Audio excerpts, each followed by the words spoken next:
Cool. So I think it's time for us to get started. Hello, everybody. How's it going? I hope it's going really, really well. Before I even get started with today's presentation, I just want to make sure there are no technical problems. So that's why I'm going to ask you this. Can you guys see me and hear me appropriately? If so, can you please give me a thumbs up? Let me see right there. Many thanks, David. Thank you very much for the heads up. So now I'm going to start screen sharing because I've prepared something really, really interesting for today's presentation. Let me just do it real quick. And it's this. So please, one more time, give me a thumbs up if you can see what I am sharing now. Can you see it? Cool. Thank you very much for the thumbs up. So I want to offer you all, thank you, Ketty. I want to offer you all a warm welcome to this specialized virtual course called English Language Teaching Methodology. I am going to introduce myself so you guys can get to know me a little bit more. I'm going to talk about my professional experience and my background as well. So my name is Dick Villalobos, and I am thrilled to be here today. I think that I can bring a wealth of knowledge and passion to this virtual classroom. You know, throughout my career, I have had the privilege of working with students from diverse backgrounds and at various proficiency levels. So it's been elementary, middle school, high school, college. In every single opportunity, I have tailored my teaching approach to meet the unique needs of each group. Now, as far as my philosophy is concerned, I think that creating a dynamic and engaging learning environment where, students can feel empowered to express themselves confidently in English is crucial. As far as the English language is concerned, I truly think that a great way to make students feel more motivated is that they feel inspired, a lifelong love of learning in their careers, and equip them with the necessary skills they need in order to succeed in today's globalized world. I have a bachelor's degree in translation and interpreting, and I'm currently working on my master's degree, which will be completed in a couple of months. So now I'm going to move on to the following slide so you can take a look at some of the classroom rules that we should take into account in order to make the most out of these sessions. There are a few rules, and we are going to talk about some of them right now. I think somebody has sent a message through the chat, by the way. Let me read that real quick. Yulisa says, oh, it was a confirmation that I asked you a few minutes ago, right? Thank you for that, by the way. So these are some of the classroom rules everybody needs to take into account. So our classes can be delivered correctly, appropriately, and here I go. The first one is be on time. Make sure that for every single class you be on time, and that also you submit your assignments on time as well, because that's really, really important. Next, this is something that has to do with the camera. It's the camera usage. Please, I would like to ask you something, and it has to do with the camera. Try to use the camera if possible, because that would be really, really helpful to me. It's something like making a better eye contact, right? When we make eye contact, is much more interesting. It makes it more engaging. Thank you very much to the people who have turned on the camera so far. I really appreciate it. So the next rule has to do with your participation in this virtual environment. Every time you want to participate or say something, remember to use the virtual hand. That is really, really important for class management, in that the classes can be delivered appropriately in the right way. Also, be careful with the mic. Some people forget their mics on, and that can cause a little bit of distraction to the rest of your classmates. So keep it off, and whenever you want to take part in activities, just turn it on without any problems. The fourth rule, or this would be the fifth rule, has to do with the tools that the university provides you. And I'm talking about the platform. There's a platform that everybody has access to, and there you'll find the material of the course, and also you will find the recording of our classes, which will be weekly posted on there. There's a WhatsApp group. I think everybody has been included in there. If you have not been included there, don't worry, because I can give you a phone number you can get in contact with, and they will put you inside a group.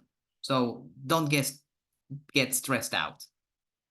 And the final exam, there will be a final exam that would be on the very last day of our classes. And well, I will talk about that when that day reaches. Okay. Well, I think I've been talking a lot, but now I would like to get to know you a little bit more. I would like to know a little bit about your professional background, your experience, and your course expectations. But we're gonna do it in an interesting way. I'm going to share a link through the chat, so you can access to this activity. It's a platform. I know some of you might have used this. It's a Padlet. It's like this. So when I share the link through the chat, you will see this, and it works really, really easily. The only thing you have to do is click on this plus button. Then where it says subject, you're going to type your name. For instance, Dick is my name. And then over here, you're going to write some keywords as far as the questions that I just showed you, which are these: professional background, experience, and expectations. Once you have that, you click on post, and it'll automatically appear on here, just like I did it. Okay, so the link to access to this activity has been shared through the chat. Click on that link, please. Post the answers as far as the questions I just showed you a short while ago, and then we will exchange information, discuss a little bit about this, because I'm truly interested in knowing you a little bit more. So I think there are some people over here that are already accessing there. That's amazing. And don't forget how this works, right? So I'm gonna mute myself for a few minutes, and then when I start seeing a few of your posts, I will read them. Thank you.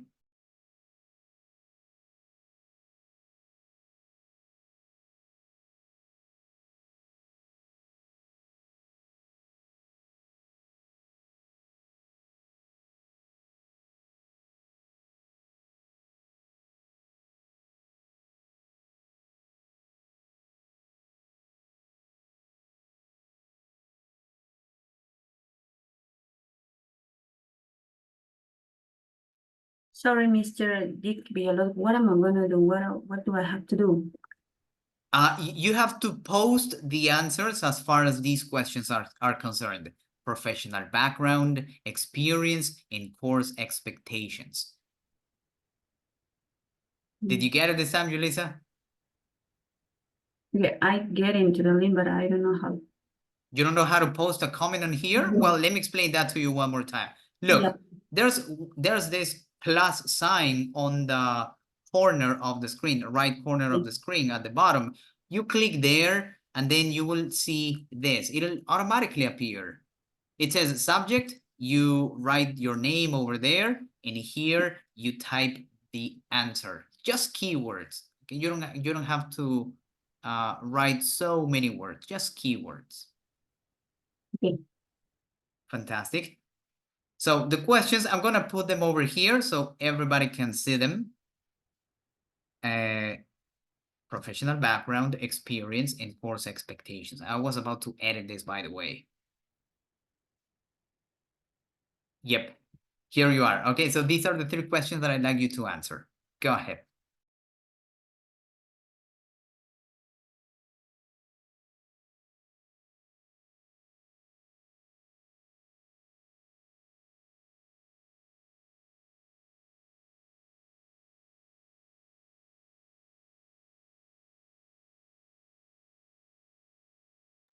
Cool. So I can see one first post a person has just made. Awesome. So do it this way, right? The rest of you guys do it this way so I can read it later.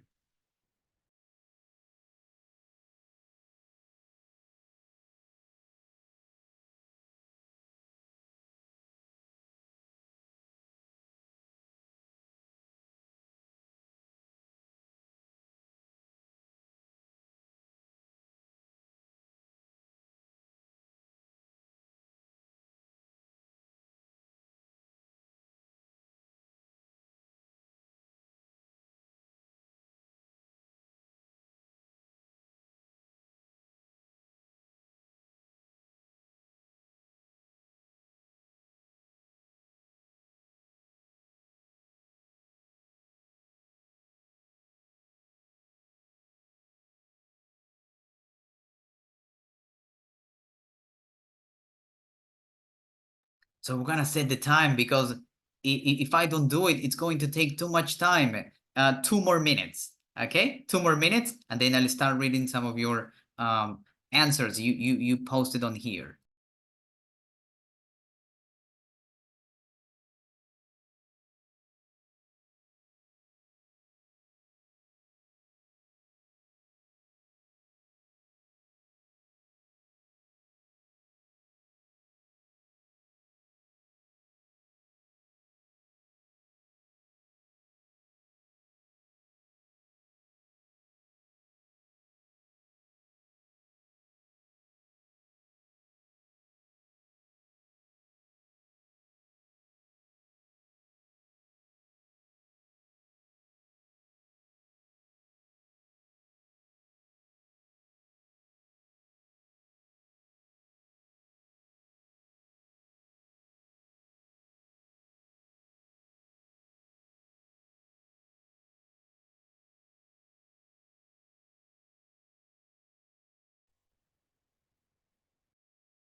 All right, cool. So I'm gonna start reading some of the answers you posted on here out loud.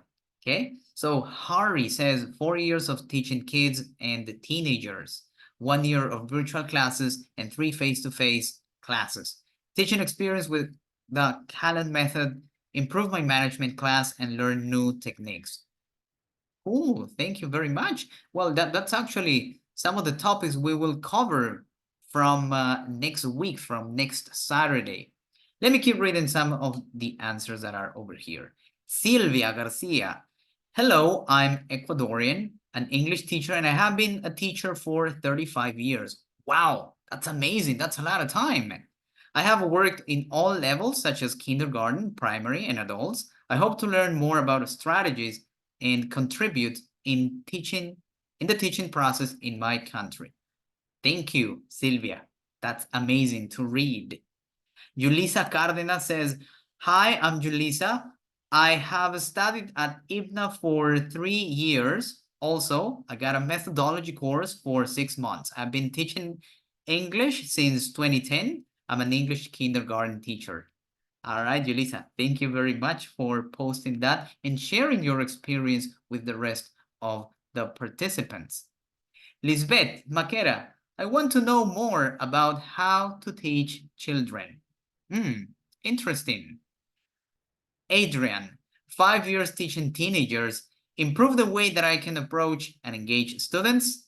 Stephanie Herrera, a bachelor's degree in education in Nova School for 7 years, and she has taught young people at high school, and she wants to obtain tools and strategies. Cool, Stephanie. Cecilia, experience with children and teens, improve my teaching methods to know strategies to help my students reach their goals. There are more people who keep posting their answers, which is really, really cool. I'm getting to know more interesting and amazing people just like you. Valerie Crisanto, good evening. My name is Valerie. I don't have much experience about teaching English. It is the first time that I'm going to study about it, but it's something that catches my attention and that a few times I have taught children. I have enjoyed it. That's why I want to learn in a professional way. I would like to learn about how to reach the student in a fun way, methodology, and everything about what involves. Jael says, hi everyone, I'm from Ecuador. I've been a TFL teacher for 10 years. I have experience working with teens and adults, teaching experience with creative thinking, TPR, and TBL. I want to learn how to get the kids while I teach English. I'm interested on classroom management. That's a good topic that for sure will be covered as well throughout this virtual course. Daniela, hola, soy Daniela, maestra preescolar. Tengo 8 años de experiencia dando clases. Espero aprender y nutrirme de nuevas herramientas y estrategias para poderles transmitir estos conocimientos a mis estudiantes. Great. Thank you, Daniela. And you will learn that for sure. It's one of the goals that this course has been created for. Carlos, hi, I'm an English teacher in Ecuador since 2010. I always work with teenagers, so my expectation in this course is to increase knowledge for English language, teaching, learning process. Okay, Carlos Ramon, thank you very much from Ecuador. There are a lot of people coming from Ecuador as for one, two. I think I've seen 4 people from Ecuador so far. Belen Gonzalez, hello, I'm Belen. I have been a teacher for 2 years with school children, and I want to learn methodology to teach in a better way. John, 1 year for Education Institute, and this year working in secondary school, teaching technical English for some technician profession, improve my communication skills.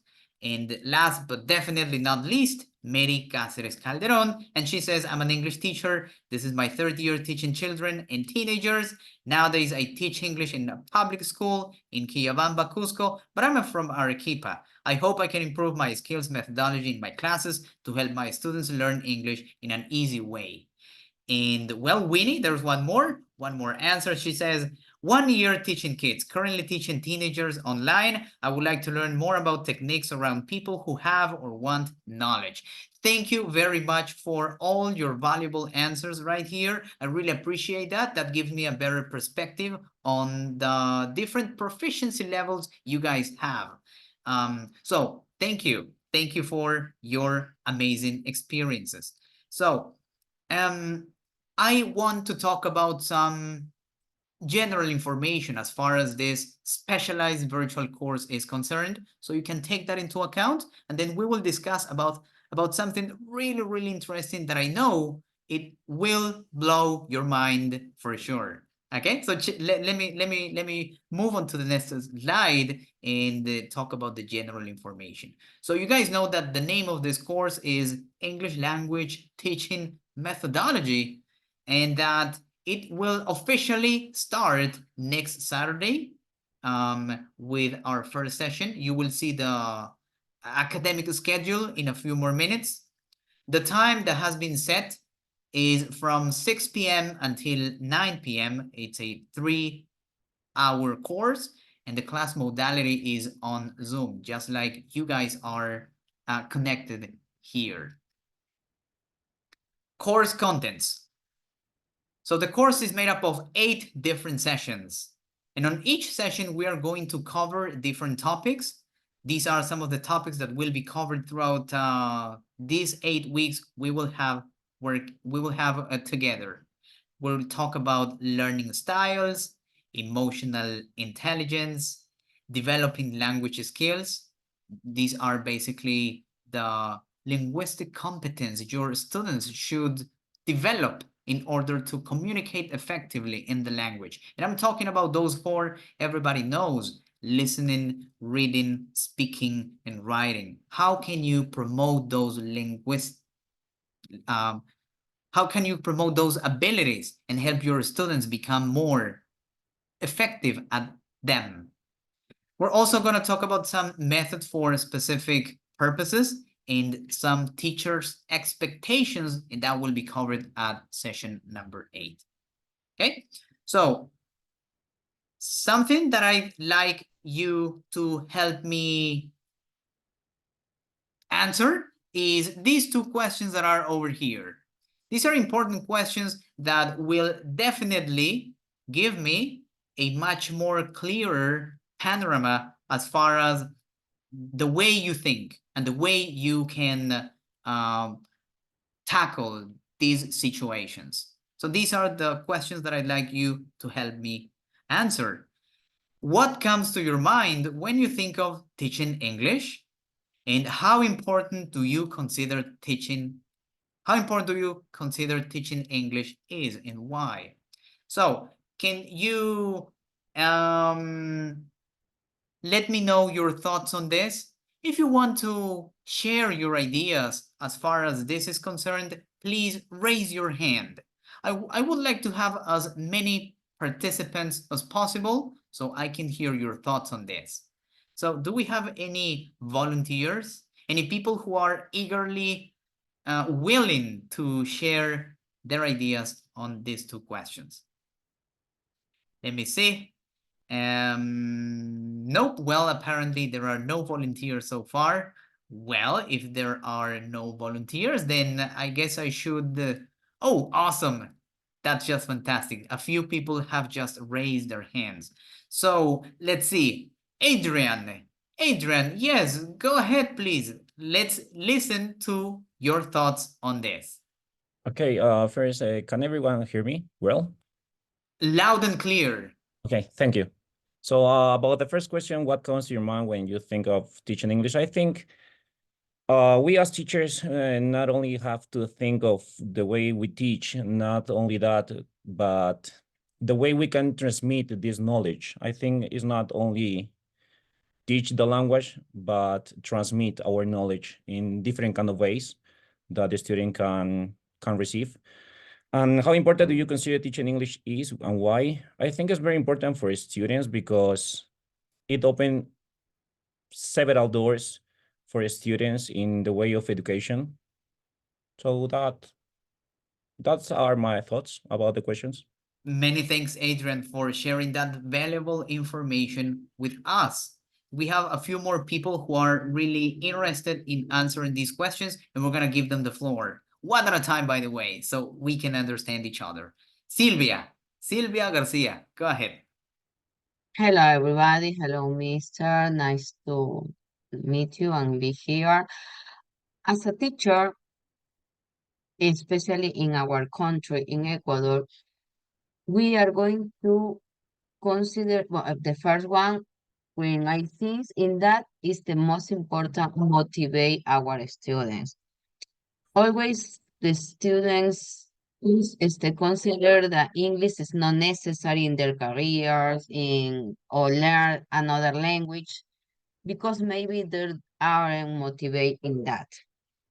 And another thing is important, we're going to consider the develop all skills because obviously English is not a subject in the what is the problem in our system? The students think the English is a subject, but always I tell them, English is not a subject, it's a language which you can communicate with another people. It's very important you develop the listening, the reading, the writing, and the speaking. This is the things I think as a teacher.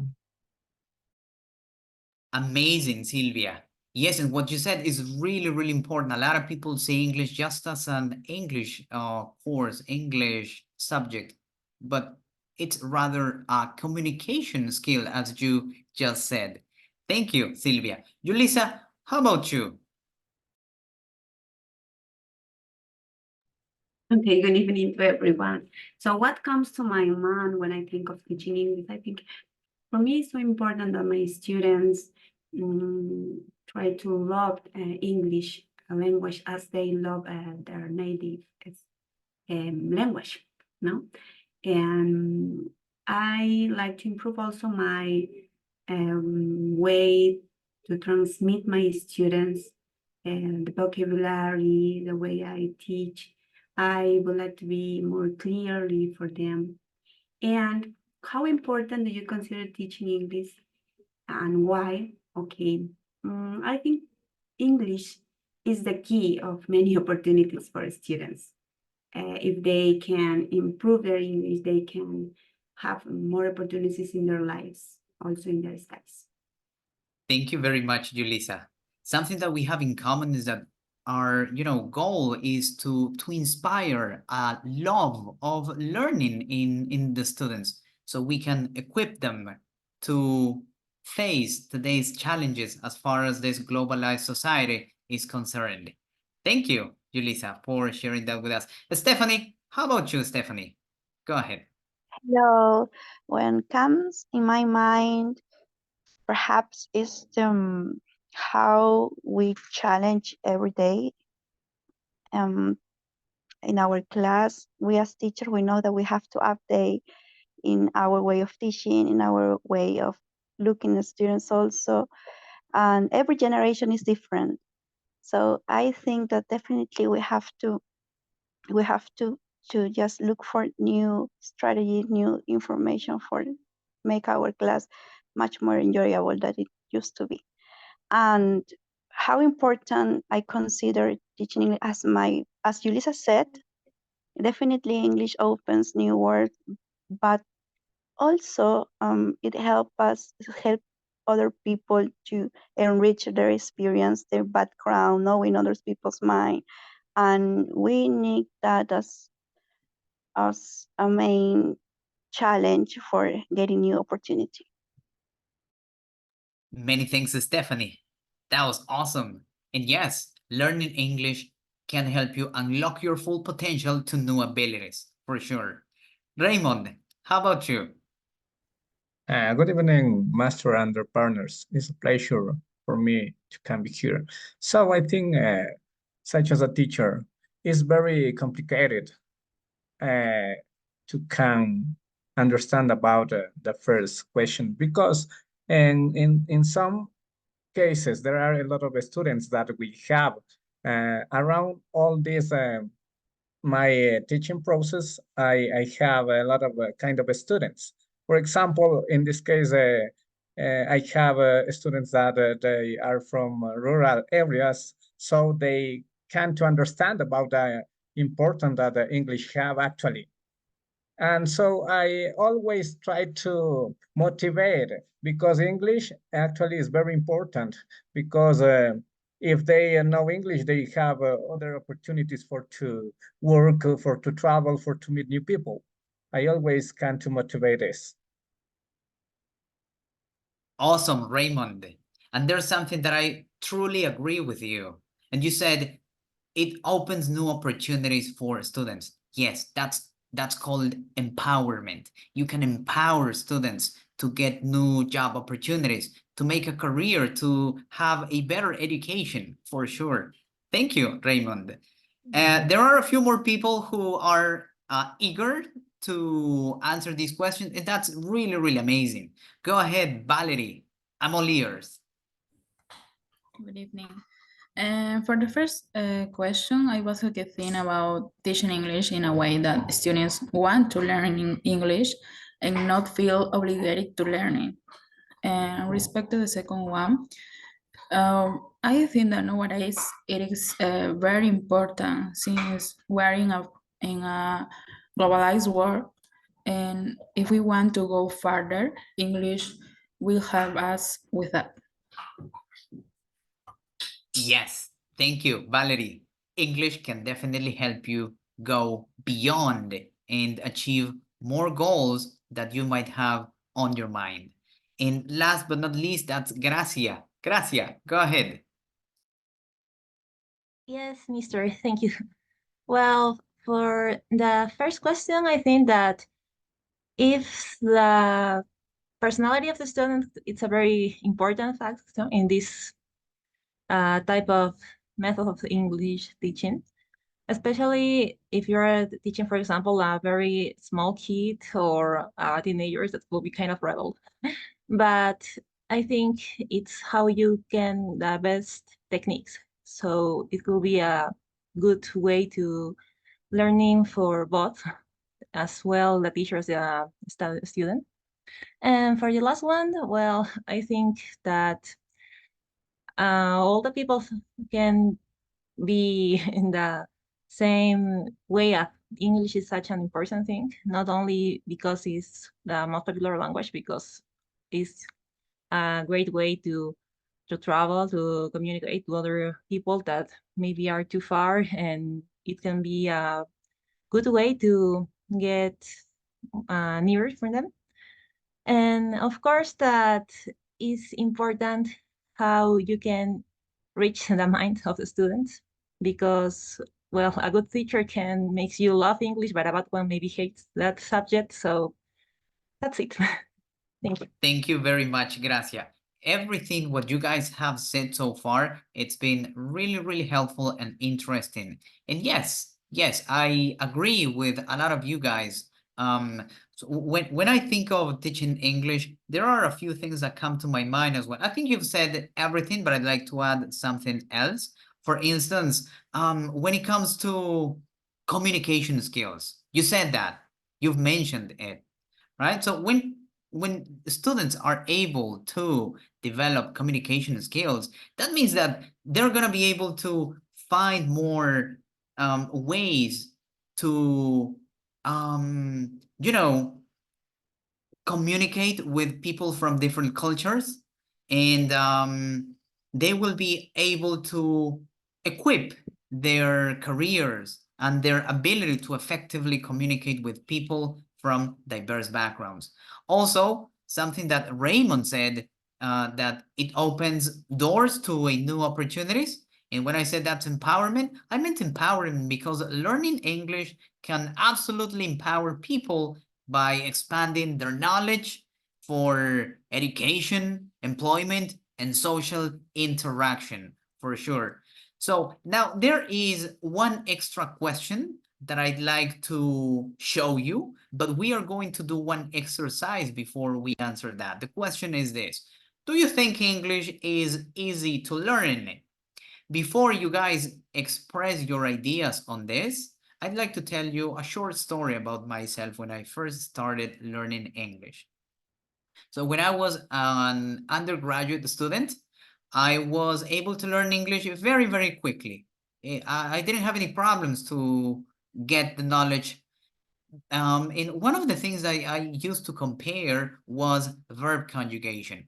You guys know that in Spanish, for example, it's extremely difficult to learn that for a non-native English speaker because it has different endings when it comes to the past, the present, the future, conditional, etc. But in English, you just learn one way and you conjugate it the same way with every single personal pronoun. Let me set one example. For instance, the verb eat. In the past tense is ate, and we use that same form with every personal pronoun. So we say, I ate yesterday, you ate yesterday, he, she, it, we, you, they ate yesterday. But in Spanish, it changes a lot. So that made me think that learning English was easy, but I was wrong. Why? Because I found the book that really changed my mind. And the book was this. I don't know if you've ever come across with this book. It's called More Languages Matter by Marlene Davis. And I had the opportunity to buy the book. I read it, and I want to show you one chapter, which is going to be like a practice for us to know if it's really hard or not, the process of learning the language. And I think that some of you guys will definitely change your minds. So let me show you then a small chapter of that book. It's here. So why English is so hard to learn, by Marlene Davis, right? There are some sentences that I'd like you to read so we can complete this exercise really, really quickly. Okay, so sentence number 1. Are there any volunteers who would like to read the first sentence? If you want to do this, remember, you need to raise your hand so I can see on the main screen, and then I'll give you the floor. Go ahead. The first sentence. Can anyone read that out loud, please? Julissa? Yes. Go ahead, Julissa. Okay. So the first sentence. Okay. The bandage was wound around the wound.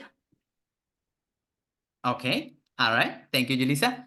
Are there any other people who would like to read the first sentence? Please. Come on, let's go. Give it a shot. It's just one little exercise for us to realize if learning English is easy or not, as I used to think when I was a university student. Winnie, go ahead, Winnie. Okay. The bandage was wound around the wound.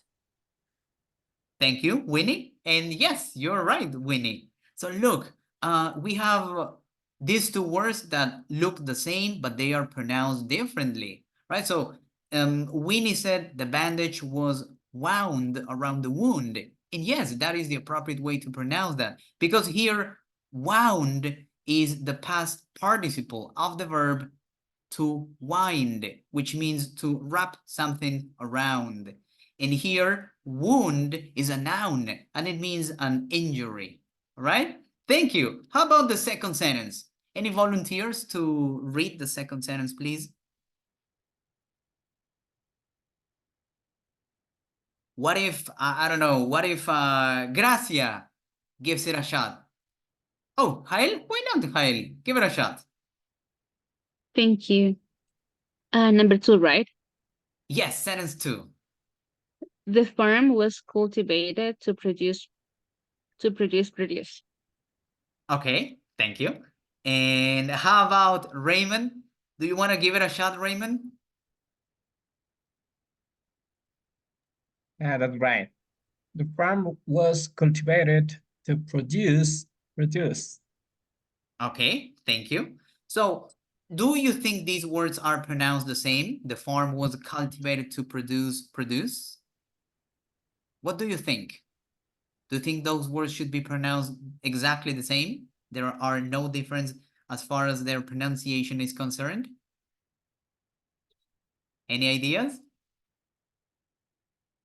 Well, let me tell you something. They're different. The first word is the farm was cultivated to produce produce. So the difference is the stress. In the first word, the stress falls on the second syllable, produce, whereas in the second word, the stress falls on the first syllable. It's produce. Produce, produce. This is a verb and this is a noun. Did you know that? Well, you can look it up if you want. You can use by the way, I'm going to recommend to you an online dictionary that will help you a lot, and it'll help you clear some of your doubts up for sure. Number 3, we're gonna do 5 sentences and then I'll share some of the comments on this. Number 3, any people who would like to read sentence number 3? Okay, let me see. It's the list of participants that I have. Daniela, can you read sentence number 3, please? Okay. The dump was so full that the workers had to refuse more refuse. Okay, so are they pronounced the same, Daniela? Refuse? Do you think so? No. Okay. Harry, what about you, Harry? Do you want to give it a shot? Sentence Yes, 3. sure. Go ahead. It's number 3, right? Yes. The dump was so full that the workers had to refuse more refuse. That's right. Again, the emphasis, right? Here, the difference is the emphasis falls on the second syllable in the first word, refuse, and in the second word, the stress falls on the first syllable, refuse, and it means garbage, basically. It's a formal word. It's not that common, by the way. Number 4, we're gonna complete until number 6, right? Number 4, let's see, Silvia Garcia, can you read sentence 4 out loud, please? Yes, mister. Go ahead. We must polish the polished furniture showing at the store. Okay. All right, I heard that very well. I'd like to have one more person. Susana Aleman, can you read sentence 4, please? Oh, sure. I try to do my best. Sure, go ahead. Okay. We must polish the polished furniture show at the store. Okay, almost. You were really, really close. So there's a difference as far as these two words are concerned. We say we must polish the Polish furniture shown at the store. Polish, Polish. A Polish is a person from Poland, right? That's the nationality. A small difference, but once you see it, it can change the meaning for sure. And last but not least, it's sentence number 5. Milagros Garcia, do you think you could read sentence number 5, please? Yes. Go ahead. He could lead if he would get the lead out. Okay, so lead. Do you think they're pronounced the same? Well, there's a small difference as far as they are concerned. One more person, Belen Gonzalez. Go ahead, Belen. Okay, and the number 5. He could lead if he would get the lead out. The lead out. Okay. Well, let me tell you then the appropriate answer. It's he could lead if he would get the lead out. Here we don't say lead, but we say lead because it's a chemical product. Lead. And here lead is a verb, right? So I'm gonna stop there. This is what I came across when I was a student, and it blew my mind. Why? Because I was like, why are those words written the same way but pronounced differently? Well, it's because they are heteronyms. Do you know what a heteronym is? Well, a heteronym is a word, that is written the same way, but they can be pronounced in 2 different ways and have different meanings, just like the words we just saw. I'm going to share this activity. I'm going to share it through the chat so you can practice. And this is something that we are going to study and learn and go over in our virtual classes for sure.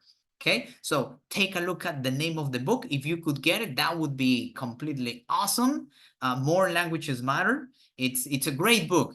It will absolutely change the way you think about this question that I showed you a short while ago. Now, I'd like to hear some of your final thoughts on this question. What do you think about the English language? Do you think English is easy to learn? Should we consider any key points as far as this is, concerned? What are your thoughts on this? Any volunteers who would like to answer this? Harry Pacheco, sure. Yes, teacher. Well, I think it's not that hard as it seems to learn English. Maybe it's like to learn some general rules. Okay. To apply in our speech. Okay. But what is complicated is to learn those little how can I say the word? Nuances. Exceptions for each rule that we have. And if we want to master our English speaking, that's what I think it's really hard to get. Okay, Harry, thank you very much. There are a few more people. Gracia. Go ahead, Gracia. Yes, Mr. Well, after the page of that book that you just showed us, I think even if it's kind of hard to know how words that are basically the same as reading could be very different when you pronounce it, I think it's in general terms easy. I mean, Spanish, for example, is very hard, especially if some people told you, why don't learn another language similar to Spanish, like Italian, like French? I studied some of them, and honestly, they are pretty harder than English. So that's all, this minister. Thank you. Thank you very much, Grecia. And I'd like to have one more person to answer this question. Any one more volunteer, please? Any other volunteers? One more person. Okay. Let's see. How about Catherine? Thank you, Catherine. Go ahead, Catherine. Good evening. I think English can be challenging to learn due to its complex grammar, ruler, irregular spelling, and diverse vocabulary. However, with dedication, practice, and effective teaching methods, English can be mastered by learners. Yes, that's true. Here, the key is practice, right? As they say, practice makes perfect, for sure. Now let's listen to Silvia. Go ahead, Silvia. Okay.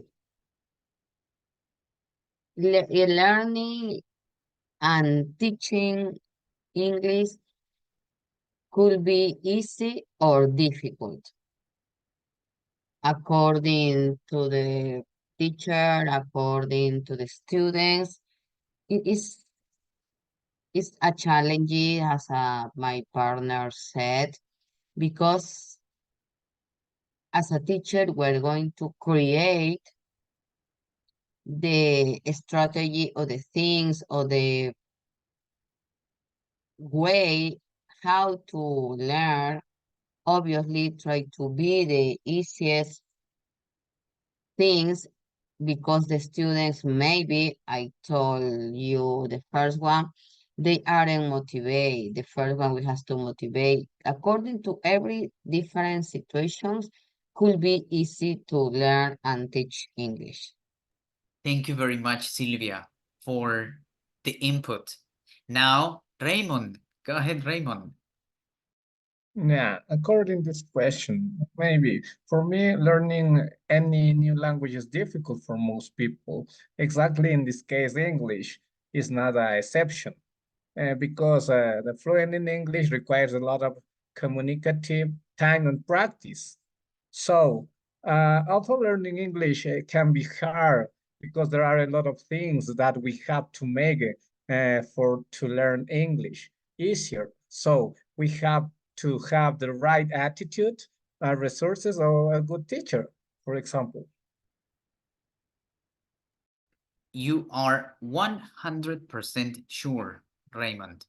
You know, when it comes to this question, there are certain things, certain factors you definitely need to take into account. For instance, your native language. If your native language is similar to English, then you will absorb the content much easier. But if it's different, for instance, Japanese, then it's going to be harder. What else? The exposure. The more time you spend exposed to the language, the better it'll be, because you will absorb and pick up new words really, really easily. And something that sometimes is not taken into account and neglected, and I think it's an oversight for their part, is motivation. Motivation is key when doing anything in life, whether it's learning English, sports, learning to play an instrument. Motivation. If you don't have motivation and stay consistent, then you will not get good results, right? So thank you very much to all of those people who have shared their answers, opinions, and thoughts on this. I really appreciate it. This has been just an introductory session. And the idea of this session has been to, exchange some information as far as the English language teaching is concerned, the way you think. And I think now Sylvia has a question. Sure, Sylvia, go ahead. Yes, mister. Only I want to know, are you going to be the all sections? Are you going to be the instructor? Only asking. Yes, I'll be the instructor throughout the 8 All different sessions. Okay, I'll be excellent. You're I welcome, like Sylvia. I like Okay, Sylvia. Thank your you for your attitude, kind your words. the way. Yes, I like it. Thanks for your I kind continue. words. Awesome. Thanks for your kind words. Now, there is something really, really interesting that I'd like to show you. It's a small video. I think it lasts 30 seconds or so. And I'm really happy and excited that you were using the right terminology, because not a lot of English teachers do so. For instance, when they address an English teacher, most people usually say, hey, teacher, or they, for instance, if they want to greet their English teacher, they would be like, good morning, teacher, or hi, teacher. But you know what? Teacher is not 100% correct to use. And a lot of you guys were using the right term. So I want to show you a short video. It lasts, as I said, 30 seconds or 45 seconds. And once you guys finish watching that, I will share some final thoughts and comments on that. Let me show you the video. I think I put it over here, pathway. Yep. The video is this. Yes. Okay, so I'm going to share the screen and also the audio. Sometimes I forget to do that. Can you see the video that I'm sharing? It's paused, by the way. I'm not playing it yet. Can you see it? Can you hit the like button if that's true? All right, I just saw some of you hitting that like button. Thank you very much. So let's listen to this short video. Okay. No le digas teacher a tu profesor en inglés. Ok, yo sé que en Latinoamérica, en países hispanohablantes, le dices profesor o maestro a tus profesores, y también en las escuelas dicen teacher. Pero aquí en los Estados Unidos no lo hacemos de esa forma. Si tu profesor es hombre, le vas a decir Mr. más el apellido. Si es mujer casada, Mrs. el apellido. Y si es mujer no casada, Miss más su apellido. Si quieren aprender ese inglés griego que realmente usamos aquí en los Estados Unidos, denos un follow. Okay, so not a lot of people talk about this, but you know what?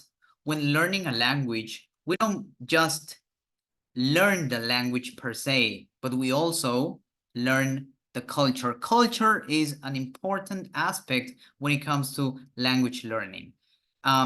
So in the United States of America, for example, people don't say teacher when they address their teachers. They say either Mr. or Miss, depending on their gender, right? Teacher is used, yes, but it's usually used by, little kids when they are at kindergarten. They say, hey, teacher, good morning, teacher, goodbye, take care, teacher. Yeah, so if you use teacher in a real context, nobody is going to say that they will not understand. They will understand, but it sounds unnatural. It sounds kind of weird, and we should try to correct that. So if you were saying teacher, just like the vast majority of people out there, I hope this video helped you and gave you some insight onto that important aspect that is related to culture as well. So I would like to know if there are any further questions as far as this virtual course is concerned before I end up this virtual meeting. Do you guys have any questions? Let me know, please, if there are some questions. I would be happy to answer. If you can use the mic, you can always use the chat, right? To leave your questions right there. Gracia, go ahead, Gracia. Yes, Mr. Well, it's just about this thing of not calling teacher to the person who is teaching the course. Well, when I was at school, well, my school was Canadian Peruvian, so I have the way to call the teachers as Mrs. or Mr., but we use the first name, not the last name. So I want to know if it's okay to use the first name or it's better to use the last name. Oh, great question, Stephanie. When it comes to that, there are different possibilities you can try out. For instance, you can use the term isolated. You can either say just Mr. or Miss. Good morning, Miss, or good morning, Mr., for example. If you want to use with the person's name, then you should use their last names, not really their first name. So it would be, for example, morning, Mr. Sanchez, morning, Miss Herrera or Miss Garcia, right? If you say here, especially in our country, we tend to say Miss Cecilia or Miss Stephanie or Miss Carmen, but grammatically, that would be wrong. It's not the appropriate way to use the term Miss or Mr. with the first person's name. It's with the family name, with the last name. Okay. Yep. Okay. Thank you so All much. right. You're welcome. Now, Stephanie has a question. Go ahead, Stephanie. Hi, yes, I wanted to ask about the way we are going to learn. Maybe if it's going to be in a group learning, or it's gonna be 50% of you as Okay, facilitator. okay, Stephanie. Yeah, sure. So from this class has been just an introduction to the course and all of the content that we are going to cover in each single session. But as far as the classes, virtual classes are concerned, there'll be like lecture. There won't be presentations. It's going to be like exchange of ideas or thoughts, and at the end of each presentation, there will be a quiz that will be uploaded on the platform. And there you'll have the deadline in which you'll have to submit the activity, and you will share all that and put that into practice, all that information you acquired in the class that has been delivered for each specific purpose. Okay, thank you. All right, Stephanie, you're welcome. Now, I'd like to ask you one final a favor, and it's something really quickly. I'd like to take a picture with all of you, and to that end, I'd like you to turn on the camera so we can draw a big smile on our faces and post this then on social media. Okay? Do you think that's a great idea? I think it is, right? So I'm gonna stop sharing the screen. And here you are. Okay, there are a few people right there who have their cameras on, but I'd like to have more participants. Do you think that would be possible? Thank you. Thank you very much. Let me see. And there are, how many pages are there? There are two pages, right? 2 pages. All right. So 5 more seconds. Everybody please turn on their cameras so I can take a picture and then post it on social media. I would like also that you draw a big smile on your face and give me a thumbs up in order to do that. Thank you very much. So I'm about to take that picture and see over here. Okay, there you are. I know it's not the speaker view, but it should be the gallery view so I can see everybody and not just one person. Great, fantastic. So I'm about to take the picture in right, in 3, 2, 1, here we go. Say cheese. Okay, thank you very much. That was really awesome. So this has been the end of today's short introductory session. Thank you very much for your attention, and I'm looking forward to meeting with you next Saturday from 6 o'clock until 9 p.m. Thank you very much. Remember, if you have any further questions, you can leave your questions on the WhatsApp group you've been included. Okay? So, thank you very much, and I'll see you next Saturday. Bye-bye. Sleep tight. Good night.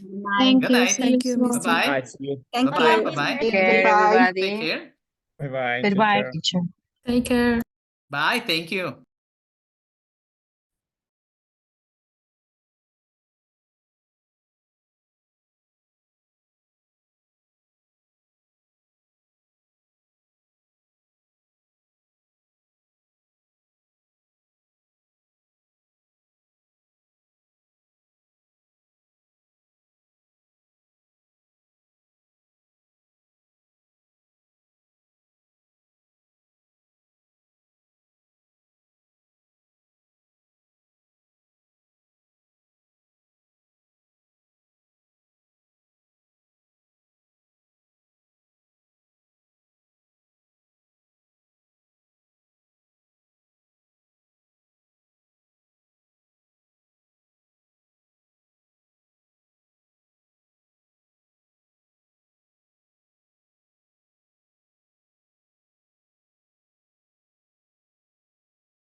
Excuse me, have we finished the session? Teachers?